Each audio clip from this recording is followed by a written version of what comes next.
ये कहानी एक क्यूट बिल्ले की है जिसका नाम है पुश, जो बास्केट में हवा से उड़ते हुए अनाथालय में जा पहुंचता है। वहाँ उसे एक अंडा मिलता है जिसका नाम हम्पटी है। वो दोनों बात कर रहे होते हैं कि तभी वहाँ कुछ लड़के आकर पुश को परेशान करने लगते हैं। हम्पटी उन लड़कों को रोकने की कोशिश करता है, लेकिन लड़के उसे ही पकड़कर जमीन पर गोल गोल घुमाने लगते हैं। ये देखकर पुश को गुस्सा आ जाता है और वो उन्हें लकड़ी के चमचा से पीटकर जमीन पर गिरा देता है। इसके बाद पुश और हम्पटी में बहुत अच्छी दोस्ती हो जाती है। हम्पटी का दिमाग बहुत तेज होता है, वो नई नई चीजों को बनाता रहता है और वो आपस में मिलकर खूब सारी मस्ती करते हैं और बड़े बड़े सपने को पूरा करने के बारे में बातें करते हैं। उसके बाद दोनों दोस्त बने रहने की कसम खाते हैं। फिर हम्पटी बड़े सपनों को पूरा करने के लिए पुश से चोरी करवाता है, जिसके कारण दोनों पकड़े जाते हैं और सैनिक उनको अनाथालय की मालकिन के पास लाता है, जिसे वो दोनों अपनी माँ मानते थे। उनकी माँ उन दोनों को समझाती है कि चोरी करना गलत बात है। कुछ दिन बाद पुश एक सड़क पार कर रही बुढ़िया को खतरनाक बैल से बचाता है और पूरे गाँव का हीरो बन जाता है। नेक्स्ट पार्ट के लिए बस आपको एक लाइक करना होगा। ये चारों पेंगुइन साले बहुत हरामी है। ये पेंगुइन सामने से गाड़ी का आने का इंतजार कर रहे हैं और ये एक मिशन पर है जिसका नाम है टूरिस्ट ट्रैक मिशन। जैसे ही गाड़ी इनके पास आती है तो एक पेंगुइन इनके योजना के अनुसार गाड़ी के सामने चला जाता है और वो गाड़ी से टकराने की एक्टिंग करता है और अपने ऊपर सॉस डालकर और एक अंडा फोड़कर मरने का नाटक करता है। जैसे ही सभी इंसान उसे देखने के लिए गाड़ी से नीचे आते हैं, वैसे ही तीनों पेंगुइन्स उनके गाड़ी के ऊपर चले जाते हैं, लेकिन गाड़ी की चाबी ड्राइवर के पास होती है और वो बिना चाबी के गाड़ी को स्टार्ट करने की कोशिश करते हैं। और उधर ड्राइवर कहता है मैं पेंगुइन को ठीक करने की कोशिश करता हूँ और वो पेंगुइन के मुंह में हवा भरने लगता है, जिससे पेंगुइन की हालत खराब होने लगती है और वो ड्राइवर पेंगुइन का मुंह में इतनी हवा भर देता है कि पेंगुइन गुब्बारे की तरह उड़कर गाड़ी पर चला जाता है और उनकी गाड़ी भी स्टार्ट हो जाती है। और ये चारों शातिर दिमाग वाले पेंगुइन उनकी गाड़ी लेकर भाग जाते हैं, पर एक बुढ़िया उनके गाड़ी में ही रह जाती है। तो ये साले हरामी पेंगुइन्स उस बुढ़िया को उठाकर गाड़ी से बाहर फेंक देते हैं और एक पेंगुइन कहता है क्या वो बुढ़िया टपक गई, तो दूसरा कहता है नहीं। तो ये साले उसे दोबारा टक्कर मारकर भाग जाते हैं। नेक्स्ट पार्ट के लिए लाइक करिए, हम समझ जाएंगे। ये सारी चींटियां अपने अपने खाने को अपने अपने घरों में रखने जा रही थी, तभी उसके सामने एक बड़ा सा बच्चा आकर गिरता है। सभी चींटियां उसे देखकर भागने लगती है। दरअसल ये बच्चा एक कमज़ोर और मासूम लड़का है और कुछ बदमाश टाइप के बच्चे हमेशा इसे परेशान करते रहते हैं और इन्हीं लोगों ने उसे धक्का देकर गिराया था।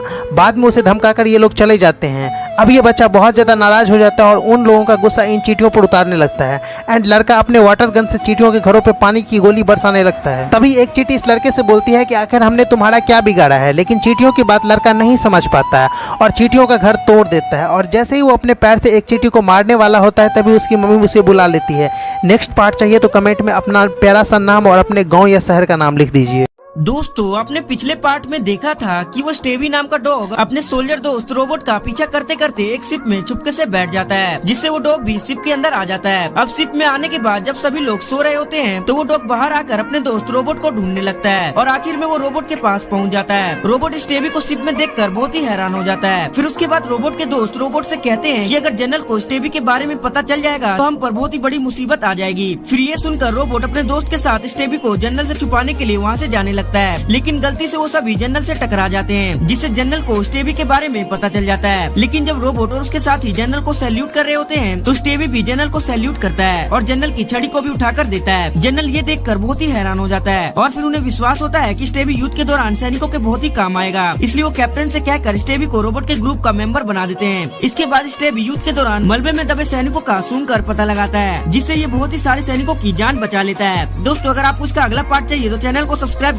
यहाँ 3 तेज दिमाग के पेंगुइन एक चिड़ियाघर में मौजूद है और दर्शकों को अपना सुंदर शरीर दिखा रहे हैं। एक पेंगुइन कटोरी के नीचे छिपकर सुरंग खोद रहा है। उसका बचा आखिरी औजार भी टूट गया, जिसके बाद दूसरा पेंगुइन पानी के जरिए एक लड़के का आइसक्रीम चम्मच उठाता है और सब एक जेब्रा के कमरे तक जाते हैं। उन्हें लगा ये दूसरा प्रदेश है, पर पूछा तो मालूम चला कि बगल वाला ही कमरा है। सब इसके बाद सुरंग से भागकर एक गलत नाव में चढ़ जाते हैं। उन्हें अंटार्कटिका जाना है, जिसके लिए अब वो यहाँ से भागने का गेम खेलते हैं। सबसे पहले एक आदमी को मार देते हैं और फिर चारों सबकी नजर से बचते हुए शिप के मेन केबिन तक जाते हैं। कप्तान को कॉफी पीते हुए एक पेंगुइन बेहोश कर देता है। कंप्यूटर का एक्सेस कोड उन्हें नहीं पता होता और जहाज चलाना भी कोई नहीं जानता। तभी अचानक कोड लग जाता है और इस टिन के डिब्बे को घुमाओ। सारे पेंगुइन एक आइलैंड पहुंच जाते हैं, जहां यह अजीब सा जानवर उनसे इंसानों के बारे में पूछता है, तो जवाब उन्हें मार के हम उनका जिगर खा गए आता है। सब निकलते हैं एलेक्स को बचाने, क्योंकि वो यहाँ फंस गया है और आगे की कहानी लाइक के बाद मिल जाएगी।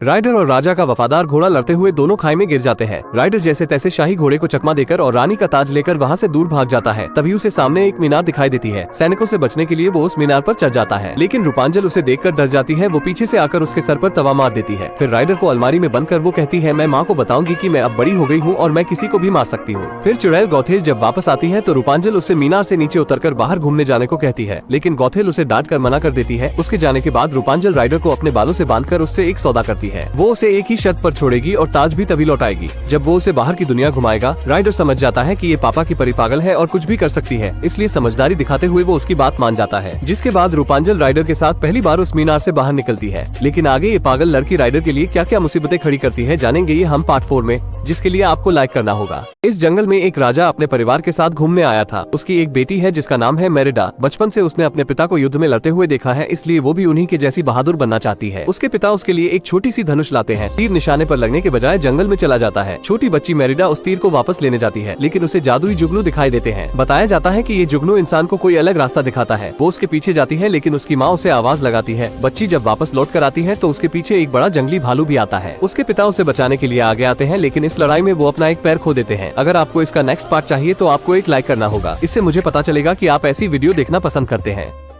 एक जंगल में सभी जानवर खुशी खुशी रहते थे, लेकिन एक दिन उस जंगल में बहुत बड़ी बाढ़ आ जाती है, जिससे पूरा जंगल तहस नहस हो जाता है। लेकिन वो जानवर पानी से बचने के लिए पहले से ही एक बड़ी लकड़ी की जहाज बना चुके थे और सभी जानवर जहाज पर आ जाते हैं और पानी की तेज लहर उन्हें समुद्र की ओर ले जाती है। और उसमें सभी जानवर ऐसे रहते थे जैसे इंसान हो, यानी कि कोई जानवर किसी जानवर को किसी प्रकार की कोई हानि नहीं पहुंचाता था। कई महीने बीत जाते हैं, लेकिन अब तक ना उन्हें कोई जमीन मिली और ना ही कोई आयलैंड। और उस जहाज पर सभी जानवर अपने जीवन बिताने के लिए सादे भोजन को खाते थे, लेकिन धीरे धीरे वो खाना भी खत्म होने लगा था, जिससे सभी जानवर भूखमरी से मर जाते या एक दूसरे को खाकर कुछ दिन जिंदा रहते। और दो जानवर बावर्ची अपने कैप्टन को ये बात बताते तो गुस्से में वो उन्हें कोई सजा भी दे सकता था, इसलिए ये बात राजा कप्तान से छुपाई जाती है। लेकिन दोनों बावर्ची के दोनों बच्चे मस्ती के लिए एक ग्लाइडर को तैयार करके उससे उड़ान भरते हैं, लेकिन लकड़ी टूट जाती है और दोनों जहाज पर ऐसे आ गिरते हैं जिससे सभी का खाना उनके मुंह में जाने के बजाय उनके मुंह पर गिरता है। इस बात से जहाज का कप्तान बहुत गुस्सा होता है और उनके माता पिता उन्हें बहुत डांटते हैं। और दोनों बावर्ची जब खाना देखने जाते हैं, लेकिन देव की गलती से सारे अनाज के डिब्बे जहाज से बाहर समुद्र में गिर जाते हैं और उनके दोनों बच्चे भी। लेकिन इस बात से दोनों अनजान होते हैं कि ये कबूतर एक खुफिया जासूस है और ये अपने पार्टनर को नीचे रहने का कहकर खुद एक खतरनाक आदमी से मिलने जाता है। पर ये आदमी तो जाते उसकी मुंडी पकड़ लेता है और उसका चूरमा बनाने ही वाला था कि तभी पीछे से इस कबूतर का पार्टनर आकर तो इस गैंडे की सारी हवा निकाल देता है। फिर कबूतर उससे खुफिया हथियार के बारे में पूछता है तो ये आदमी कहता है, हट, मेरा कद्दू बताएगा तुझे। तो कबूतर गुस्से में वाल्टर से कहता है, कोई गैजेट दो जिससे मैं इसका मुंह खुलवा सकूं। मगर वाल्टर तो उसके मुंह पर फुसकी मार देता है। तो कबूतर कहता है, भूतनी के मेकअप नहीं करना इस गैंडे का। तो वाल्टर कहता है, ये सच बोलने वाली दवाई है, जिससे ये सब कुछ सच सच बता देता है। और ये भी खुफिया हथियार की जानकारी मिलते ही वहाँ से निकलने लगते हैं कि नीचे से इनके ससुराल वाले भी बारात लेकर आ जाते हैं। तो कबूतर कहता है,